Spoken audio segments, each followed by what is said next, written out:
મુખ્યમંત્રી ભૂપેન્દ્ર પટેલ એક્શનમાં બનાસકાંઠાના સુઈ ગામમાં પહોંચ્યા મુખ્યમંત્રી ભૂપેન્દ્ર પટેલ। નમસ્કાર, ટીવી 17 સાથે હું પૂજા રાવલ।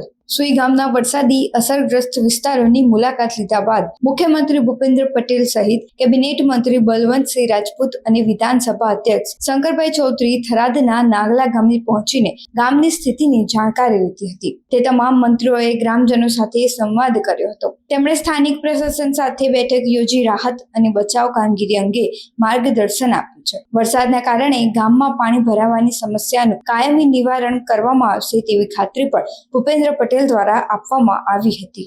નિષ્ફળ પાક આખો નિષ્ફળ ગયો છે અને પૂરા અમારો કાયમી નિકાલ કરો વાળા કોઈ બીજી સહાય નથી દીધી। સહાયમાં અમે એક દાડો ખાઈને હવારીએ પારો હરામ થાય છે બધું।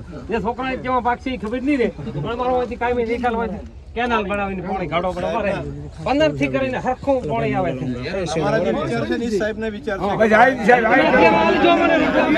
છે તમે જે કરશો અમારો કાયમી નિકાલનું કરીને દાદો ના કર સાહેબ। આવા વાવળિયામ રાતે ભેજા કાઢી દે અને વાત જ નહીં, મકાનનો પતરો ઉડી ગયો સાહેબ। સોલ્યુશન લાવો તો ખૂબ